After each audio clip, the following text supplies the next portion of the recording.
నమస్తే, welcome to NCN news. నేను పుష్ప. బులెటిన్లో ముందుగా హెడ్లైన్స్ చూద్దాం. ఉద్యోగుల సమస్యల పరిష్కారం ప్రభుత్వ బాధ్యత, మంత్రి కందుల దుర్గేష్. ప్రభుత్వ ఉద్యోగుల సమస్యలు సీఎం, డిప్యూటీ సీఎంల దృష్టికి తీసుకెళ్లి ఒక్కొక్కటిగా అన్ని సమస్యలు పరిష్కరిస్తామని రాష్ట్ర మంత్రి కందుల దుర్గేష్ హామీ ఇచ్చారు.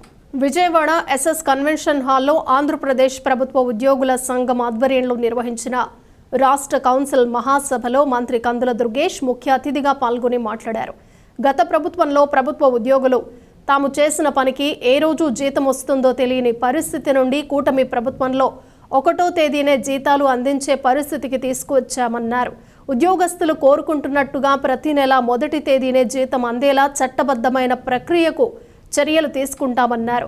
ఉద్యోగుల సమస్యలపై స్పష్టమైన కార్యాచరణ ఏర్పాటు చేసి అమలు చేసే విషయంలో కూటమి ప్రభుత్వం ముందుంటుందన్నారు. ప్రభుత్వంతో చర్చించి ఉద్యోగులకు ఆమోదయోగ్యమైన నిర్ణయం తీసుకుంటామన్నారు. పరిపాలనలో ఉద్యోగుల పాత్ర అమోఘమని తెలిపారు. కూటమి ప్రభుత్వం దిగ్విజయంగా ఏడాది పాలన పూర్తి చేసుకున్న సందర్భంగా ఉద్యోగుల సమస్యలు పరిష్కరించేందుకు అవసరమైన సలహాలు, సూచనలు అందించిన ఉద్యోగ సంఘ నాయకత్వానికి ప్రత్యేక అభినందనలు తెలిపారు. ఈ కార్యక్రమంలో ఉభయ గోదావరి జిల్లాల పట్టభద్రుల నియోజకవర్గ ఎమ్మెల్సీ పేరాబత్తుల రాజశేఖరం, ఏపీ ప్రభుత్వ ఉద్యోగుల సంఘం అధ్యక్షులు కేఆర్ సూర్యనారాయణ, ప్రధాన కార్యదర్శి రమేష్ కుమార్, అసోసియేషన్ నాయకులు, ప్రభుత్వ ఉద్యోగులు తదితరులు పాల్గొన్నారు. అన్నింటినీ దృష్టిలో పెట్టుకుని ముఖ్యమంత్రి గారు తప్పనిసరిగా కొంత సమయం తీసుకున్నప్పటికీ కూడా మీ సమస్యలను ఒక్కొక్కటిగా పరిష్కరించడానికి సిద్ధంగానే ఉన్నారనేటువంటి మాటను కూడా మీ అందరికీ తెలియజెప్తున్నాం. అదేవిధంగా మీరు ఇవాళ ఇచ్చినటువంటి ఏదైతే విజ్ఞాపన పత్రాలు ఉన్నాయో వీటిని తీసుకువెళ్ళి ముఖ్యమంత్రి గారితోనూ ఉప ముఖ్యమంత్రి గారితోనూ మాట్లాడతాం.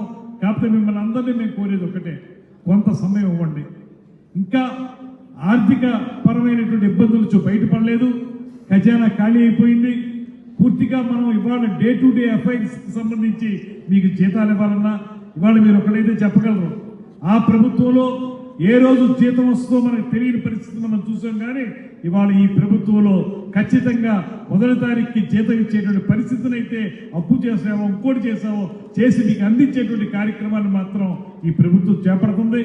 దీనికి సంబంధించి ఒక మాట ఇందులో కూడా రాశారు, ఒక చట్టబద్ధమైన ప్రక్రియ కూడా ఏర్పాటు చేయండి అనేటువంటి డిమాండ్ కూడా ఇందులో ఉంది. 100% మీరు కోరుకున్న దాంట్లో తప్పు లేదు.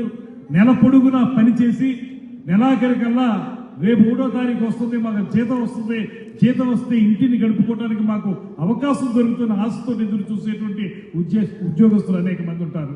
వారందరికీ కూడా 1వ తారీఖున జీతం రాకపోతే పడే ఇబ్బంది మనకు తెలుసు.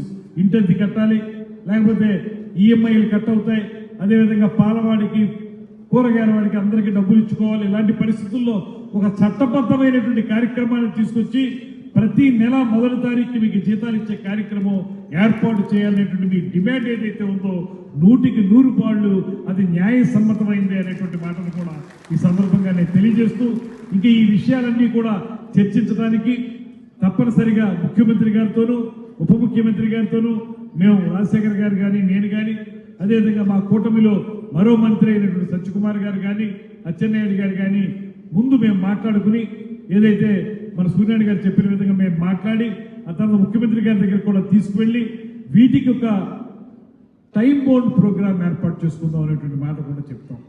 ఈ సమస్యల్ని పరిష్కరించడానికి మీరే చెప్పిన విధంగా ఇవాళకి ఇవాళ అర్ధరాత్రి ఇవన్నీ పరిష్కారం కావు కనుక ఇవి పరిష్కారం చేయడానికి అవసరమైనటువంటి కార్యాచరణను ఏర్పాటు చేసుకోవడానికి మాత్రం ఈ ప్రభుత్వం ముందుకు వస్తుంది అనేటువంటి మాటను కూడా మీకు తెలియజేస్తూ, దానికి మేము మీకు ఉపయోగపడతాం. తప్పనిసరిగా మీరు వేరు మేము వేరు కాదు, ఎలాగైనా సరే మనందరం కూడా సంఘంలో కలిసిమెలిసి జీవించేటువంటి వాళ్ళం. మీ వృత్తి ఏదైతే మా వృత్తి ఇది, మీ ప్రవృత్తి ఒకలా ఉండొచ్చు, మా ప్రవృత్తి ఒకలా ఉండొచ్చు, కానీ మొత్తంగా చూసుకుంటే మనందరం మనుషులు అందరూ కూడా మనందరి సౌభాగ్యం కోసం, సంక్షేమం కోసం ఒకరికొకరు సహకారం చేసుకోవాల్సినటువంటి అవసరం ఉంది కనుక రాజకీయాల్లో ఉన్న మాకు అంతకంటే ఎక్కువ ఉంది కనుక తప్పనిసరిగా మీ తరపున నిలబడి మీ సూర్యనారాయణ గారి నాయకత్వం కూడా మాకు చాలా ఇష్టమైనటువంటి నాయకత్వం.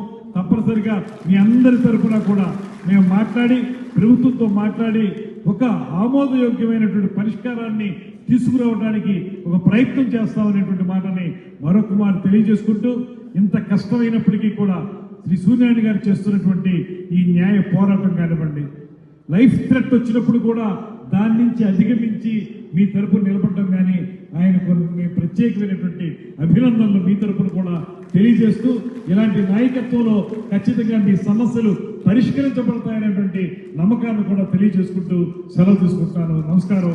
జై హింద్.